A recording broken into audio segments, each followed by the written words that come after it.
Hey everybody, Dylan Distraction here, coming to you live from Batlantic Studios. Thought I'd do a quick back to the drawing board, talk about comic book shows on my dining table, and let you know this is Major Grit from my hit creator-owned comic book series, Nuke Force. Thank you so much for tuning in to the Dylan Distraction channel. I love drawing and talking, so this really gives me the opportunity to do both things. I can draw, I can talk, I can draw and talk. So I've been working away at this, kind of noodling away with these tombow print pens. I got a couple different ones here. The thicker one, the thinner one. And then I'm going to go back over with this brushy thing and do some brushy stuff. Which are going to look like this. So, yeah, it's just kind of a drawing for me to noodle away at and practice inking, practice working on drawing, really. On a drawing that's not super precious and that I don't have to worry about. I can just kind of have fun and make marks and zone out and relax. So that's why I'm drawing this. I don't know if it'll be used for anything, but it is a scene from issue 2, and issue 2 is all drawn digitally. So I was like, well, it'd be cool to have a couple illustrations that were traditional, not just digital, and I'll do some of it for YouTube and just kind of talk over them while I draw. I'll taco over them. So that's what I'm doing with this, and it's been fun so far. So hopefully you got a kick out of this. I love doing videos and talking about comic books, so hopefully that's what you're here for. You came to the right place. So last video, I said that I had chosen 11 albums from 1980 to 2000 that I thought were just the best albums. My top 11. I couldn't narrow it down to 10, so my top 11 are Huey Lewis and the News, 4. That album has the Back to the Future song. I love Back to the Future, so that's part of it, why I love that. I got that on tape. I got it in a cassette tape from a store called Ames in Biddeford, Maine. I remember getting it and being like, what the heck is this? Blew my mind, loved it. So Huey Lewis and the News 4 is one of the albums. I gotta remember all these albums. That's one of the albums. The next album on the list, in no particular order, Beastie Boys, License to Ill. That album, I had it tape cassette made for me by my cousin, and I didn't know what I was listening to. It was the weirdest thing I'd ever heard. I'd never heard really rap music. I'd only heard Michael Jackson's Thriller, which I was gonna put on this, but I only think that one was formative because I had it was on a record, and so I listened to it, but it wasn't that it was just the only thing I had, so I listened to it a lot. I don't know if I'd replay it and enjoy it now, but I would replay Huey Lewis and the News. I would replay Beastie Boys, License to Ill. Those albums still, to this day, I would listen to. And Michael Jackson's Thriller, I don't know, I guess so, maybe. I don't really enjoy it, but maybe I would. Maybe I'd put it back on and nostalgia would hit me and I'd be like, oh, it's so great. So that's it. That's 2 albums. The next album, and please write these down in the comments so I can remember if I missed any. The next album, Rage Against the Machine, the self-titled, the Immolation cover. Self-Immolation. That one I bought on cassette, maybe? Yeah, I think it was a cassette at a record store, and I bought it because I loved, after I heard the Beastie Boys, I'm like, well, rap music's my favorite thing ever. I need to get more rap music. And so Rage Against the Machine was in the rap section. They had a little rap tape section. And it was like NWA, Eazy-E, or some other ones, Ice Cube, all that. And then Rage Against the Machine. And I'd never seen a cover like that. I'm like, what is this? It's rap music? What? And so I got that. Changed my life.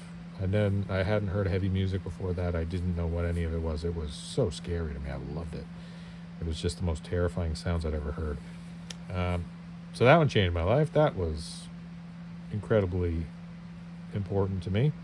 And that's kind of how I got into hardcore and stuff, but that's post 2000, so none of the hardcore stuff would be on this list of best albums before 2000. So, to recap, Huey Lewis in the News, 4. Beastie Boys' License to Ill, and Rage Against the Machine self-titled. Next up, we have, that's 3. Rancid Let's Go. That was another one I had on tape, and that was like the first real punk album. I saw them on MTV, and that was like the hardest music I'd ever heard at the time. So Rancid Let's Go was on there for sure. That made me want to play guitar and write songs. Green Day, Dookie. That album was just so big. It was huge. It was just a massive, massive album that changed music. I really kind of wanted to, wear flannel t-shirts, and I saw that video on MTV so many times, and I was just like, this is wild. That made me get into Alice in Chains and other grunge, Pearl Jam, but really it was Nirvana was the one they set the standard. So hats off to Nirvana, R.I.P. Another good one was, Nirvana, Nevermind, Dookie, Green Day.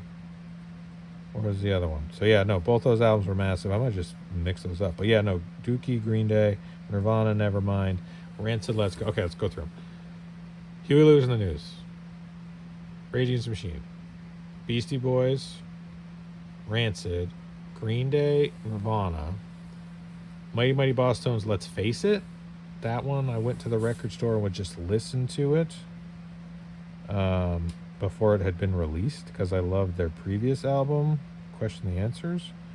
And so when I heard or found out that they're going to be releasing a new album, I went to the record store down the street and I was like, hey, can I get it? And he's like, no, but I have an advanced copy. You can listen to it here in the store. I was like, that sounds cool. So I would just hang out in the store and listen to that album. I went back a couple times. I'm like, he's like, no, it still can't get it yet, but you can listen to it again. I'm like, all right, put it on. So I kind of had heard it before it came out, and it was just so good. And I just wore that record out. Favorite band, favorite album. Changed my life. All right. What's next? How many is that? I got 4 more. I don't remember what the other ones are. Be honest with you. I don't remember what the other ones are. How would I remember? I got to go check my playlist. Oh, Dropkick Murphys' Do or Die. That's another one that I loved. It was incredibly important to me. It's definitely an album that changed everything. Changed how I made music, what being a musician was. The local bands that, like, all of a sudden you're like, oh, you could just be a local band, and then all of a sudden become like a really huge band, and I don't think they were ever able to retain the magic they had with that first album, but that first album, just so good. And obviously there's more albums I could put on this, but these are top ones. The other one, Sex Pistols' God Save the Queen. That one I put on there just because it was so iconic and so many people wanted to be the Sex Pistols, and it changed punk rock and heavy music, and that aggressive sort of anti-establishment sort of ferocity. And then Clash, London Calling. Love that album. Just listen to it today. It still holds up. They were able to push things and move things in new directions and make new art and make new work from what had already come before. So let's run through them again. Huey Lewis in the News. See if I can do them in the same order. Beastie Boys' License to Ill. Nirvana, Nevermind. Green Day, Dookie. Rage Against the Machine. Rancid, Let's Go. Mighty Mighty Boss Tones, Let's Face It. Dropkick Murphys, Do or Die. Sex Pistols, God Save the Queen. The Clash, London Calling. And the last one is, the 11th album is, oh man, I forgot it.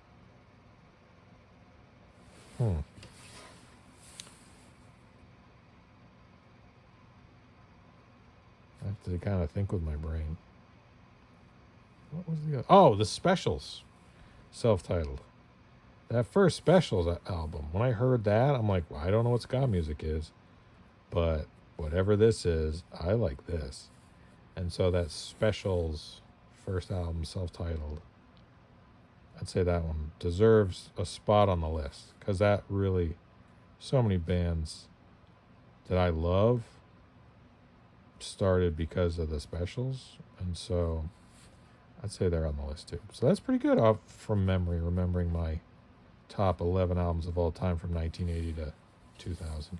So in the comments below, if you think my list is the greatest list you've ever heard, thank you. I think so. That's a pretty good list.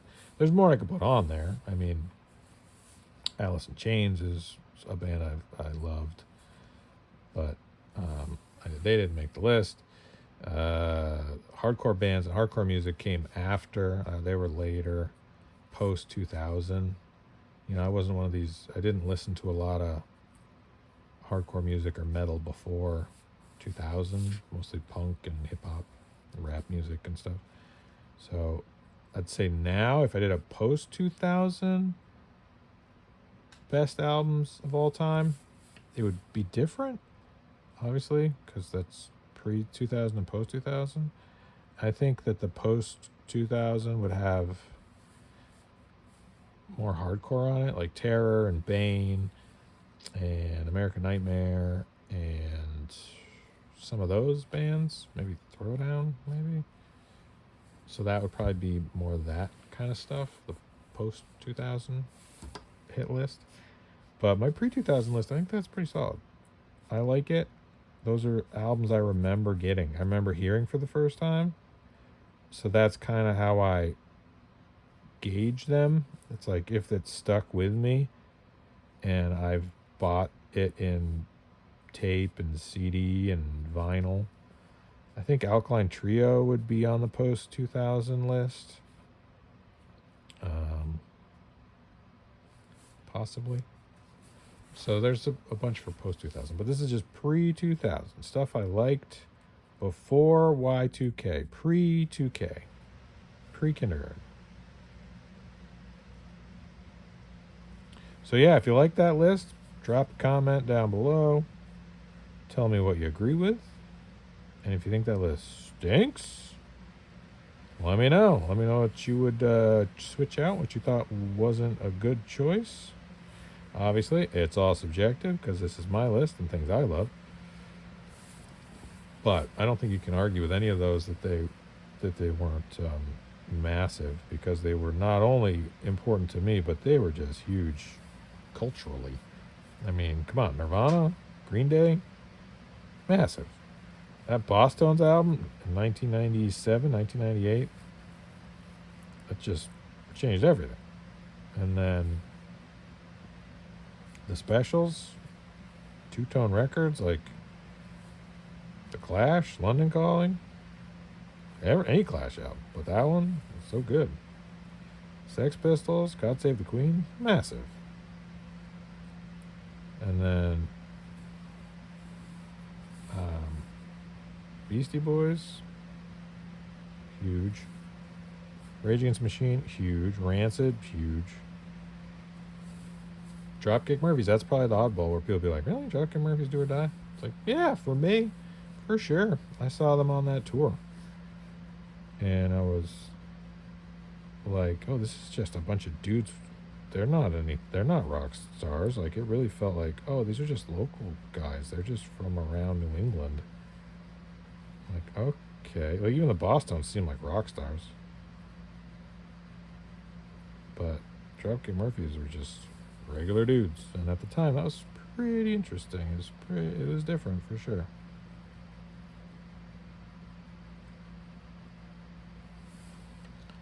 All right. I think this is going okay. Let's flip it over and see what it looks like. Yeah, sure. Sure. What else should I do? I'm going to black all that out, I think. Why not? Yeah, see how that goes. I got the ink. Let's use it up. Yeah, so anyway, thank you so much, everyone, for liking, subscribing, thumbs up, sharing. I appreciate all of you for your time and attention and interests, energy, enthusiasm, engagement. Please comment, like, thumbs up, share. The more people that seem to be enjoying these videos, the more views I get, the more interest, the more interaction, the more I'll do them. I'm definitely going to try to focus in 2025, have videos as much as I can whenever I'm able to kind of sneak away and do this, and hopefully that will enable me to continue to make videos. If people are watching them and people seem to like them, I'll keep making them. Any questions, comments, concerns, please let me know. Happy to answer anything you might want to know about. And I was watching a YouTube channel today. I watch a lot of YouTube channels, and one of them was a guy who lived in his car for 3 years, and just kind of how that works. I'm like, oh, that's fascinating. And then Toy Federation, I like that YouTube channel quite a bit. I like seeing how, I like action figures, so that was interesting to me. And so yeah, there's so many YouTube channels and so much content out there. Let me know what you're into and why you watch YouTube channels, what you hope to get out of them. Is it just kind of hearing someone talking while you're working, or is it trying to learn stuff, or do you just want to see how other people's lives are? Because that was kind of the thing with this guy who was living in his car. I was like, that's just a fascinating way to live. And he seemed really psyched about it. I mean, obviously it was not his first choice. He was trying to do other things, but that's where he ended up. And so you just kind of learn about that experience, and he was able to kind of vlog it. And you're like, oh, that seems like it'd be really hard, but he seems to be doing okay and getting by. So it's just fascinating. And then the Toy Federation one, I like shopping for toys, and I like vintage toys, but I also like seeing businesses. I like seeing how people run their business, and realizing that with the Toy Federation videos, like, they're really well shot videos, and they're pretty chill, where you can just kind of sit and draw and listen to him talking about toys and making trades with people that bring in their collections. So those are kind of the current ones I'm recommending. Well, I don't know if I'm recommending them, but those are ones I've seen lately when sports isn't on, because usually I'd be watching sports. So when sports isn't on, YouTube channels or music.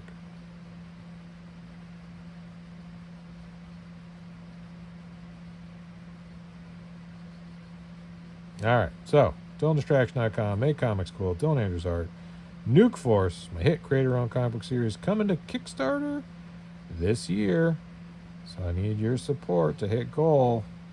Get this comic book printed and shipped off to you. It's my best work yet. I'm super psyched about it. So definitely check out